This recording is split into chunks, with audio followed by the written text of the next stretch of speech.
Hey there! Before we get into the comparison, I want to leave you, the wonderful viewer, with a few disclaimers. All of these games were running off their internal SSDs. The timer starts right when we hit play on both consoles, and the clock doesn't stop until we've loaded into the game. This means that there may be a very small margin of error as we fiddle with menus to load into a save. It's also worth noting that some of Destiny and Monster Hunter World's load times are somewhat dependent on their respective servers. We tested both versions in similar network environments, but your results may vary. Finally, for games with optimizations like 15 and Monster Hunter, we set them to prioritize frame rate for these tests.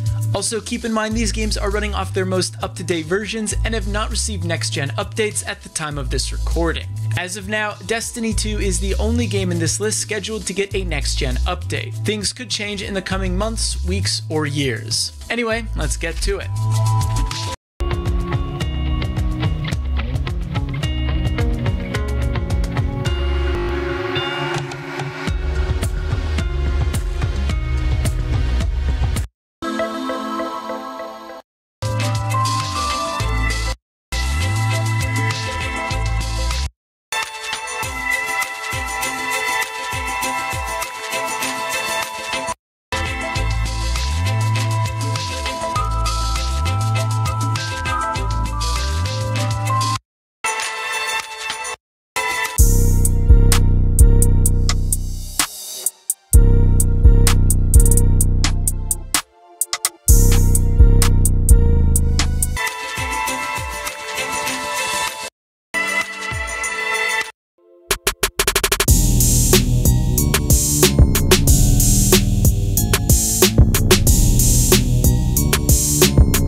Have you ever watched The Fifth Element? Here, I'm playing the 4K Blu-ray disc on a PS5 and an Xbox Series X, and one of these consoles is skipping frames. Can you guess which console it is? Find out the answer at some point during this in-depth comparison video. Hello everyone, Vicentio from HTTV Test here. Today, we are comparing the Sony PS5 and the Xbox Series X in terms of 4K Blu-ray picture quality, using two calibrated LG CX or C10 OLED TVs. First, we put up this color space evaluation test pattern from the excellent Spears & Munsell UHD HDR benchmark disc, and saw a few key differences from the HDMI output of these consoles. So let's dig deeper using more specialized test patterns from the disc. On these chroma multi-burst patterns, the Xbox Series X consistently appeared darker in the finer chroma burst than the PS5, both horizontally and vertically, indicating that the chroma channels were being rolled off.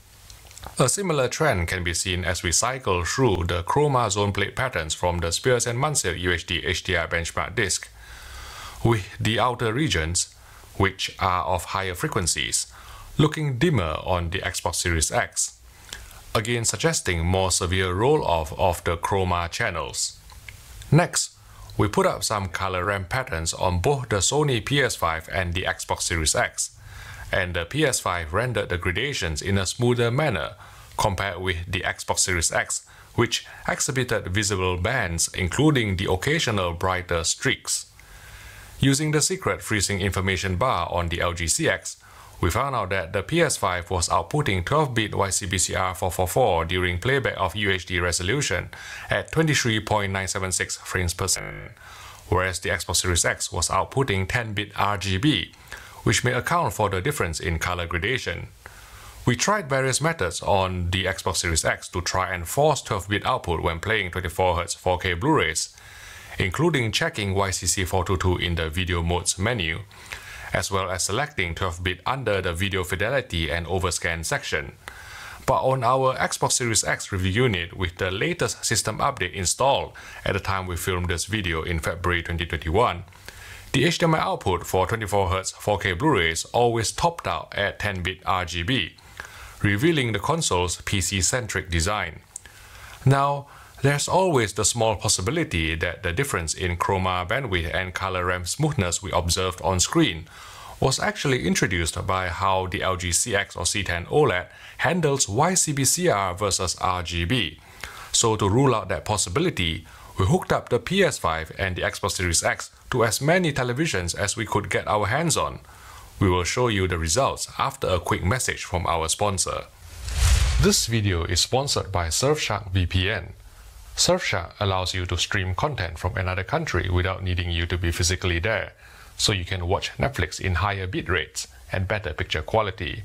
You can also get more content that's not available in your region, perhaps the US Netflix library, which contains more movie titles.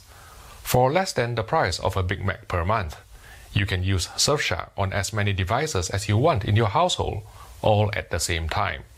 There's 24/7 live customer support, a 30-day money-back guarantee, and even instructions on how to set up the VPN on your LG or Samsung Smart TV. And for a limited time only, if you use promo code HDTVTest, you'll get 83% off and 3 extra months free. So sign up today and give Surfshark a try. I'll put the link in the YouTube description below. Thanks again for your support.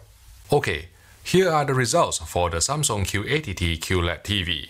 The results are the same regardless of the television, with the PlayStation 5 delivering higher chroma bandwidth and smoother gradation than the Xbox Series X. I would like to thank UK electrical retailer Captain Morlitz for their help with some of these televisions. Please support them if you are looking to buy a new TV. It took us a good few weeks to get these TVs in and run these tests, but it is all worth it to provide complete peace of mind to our discerning viewers regarding the validity of our results. While comparing, we also noticed some slight color differences between the UHD Blu-ray presentation of the Xbox Series X and the PS5, so we used an Atomos Ninja 5 to record the HDMI output from each console to compare against the Oppo 203 and the Panasonic UB9000 4K Blu-ray players, which both have been verified to be bit perfect over YCbCr. As expected, the respective HDMI output of the Panasonic UB9000 and the Oppo 203 between the Xbox Series X don't spot these small color deviations in real-world content. But for video enthusiasts to whom bit-perfect accuracy is important, a dedicated the Xbox Series X also mishandled pure 24 frames per second Blu-rays, resulting in a fleeting stutter roughly every 42 seconds. To explain, the vast majority of 4K Blu-rays actually have a frame rate of 23.976, even though for the sake of convenience, most people round it up to 24 frames per second when saying it. However, 3.976 frames per second, so every 42 seconds or so, one frame has to be skipped, causing a micro stutter on screen. This issue is evident in the Studio Canal 4K Blu-ray release of The Fifth Element, but because it may not be clear when watched through YouTube on whatever display you are using currently, I'm going to slow things down, or else it'll be over too soon, so that you can see the frame skipping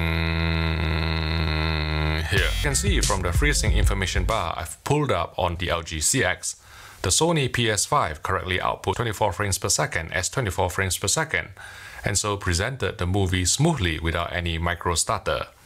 To sum up, the Sony PS5 is better than the Xbox Series X in terms of 4K Blu-ray playback.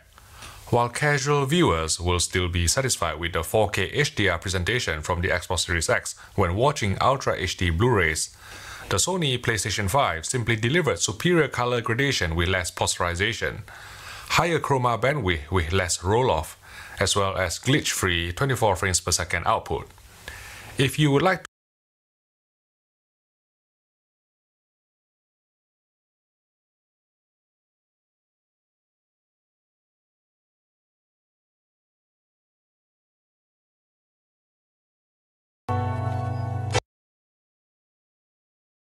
interesting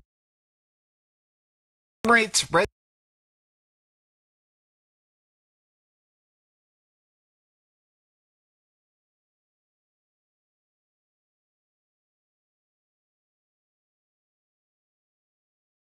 Now, it's not very often I get all tingly in the crotchal region because of a big black box, but Microsoft's Xbox Series X is a little bit special. Sure, on the outside it is about as exciting as a soggy tea bag. In fact, the only way you could actually make it less interesting is probably by slapping a picture of Jacob Rees-Mogg on the side. But inside, of course, is where it really counts. Changed up at all for the Series X, so unlike the PS5, you don't get that immediate next-gen vibe when you get it going, beyond that speedier start. Meanwhile, the fresh quick resume feature means that you can dive back into any Series X. Titles that struggled somewhat on the older one take advantage of that maximum 120 frames per second off. Right down on the TV, I didn't notice any whirring or chugging or anything that powers the Xbox Series X's controller. Personally, I'd just rather have a built-in rechargeable battery, but you can get a rechargeable battery pack which just slots in there.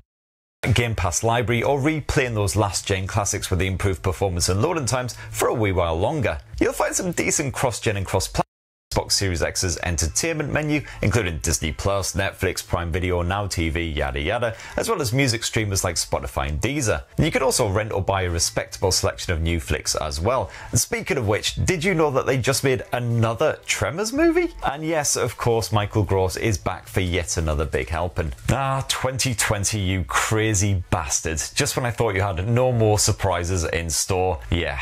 But anyway, that's what I think of the Xbox Series X after playing with it for a full month. I'm definitely really enjoying it indeed. The game lineup isn't quite there just yet, but give it a bit of time, you'll get your Halos and all that good stuff on the go, and it's kind of a shame they didn't jazz up the UI.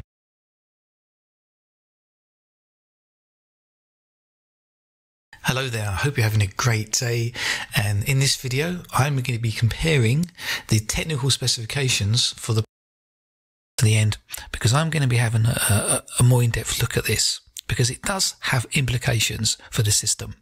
But at the moment, let's take it at face value. So at face value, machines. Now with the PS5, it uses the Tempest 3D engine, which is a repurposed AMD. Now when it comes to managing the thermals, the amount of heat that these systems are creating, that's a real challenge for the engineers. Now Microsoft has taken a more traditional approach. They've got fixed clock speeds. So based on load, they let the power consumption fluctuate.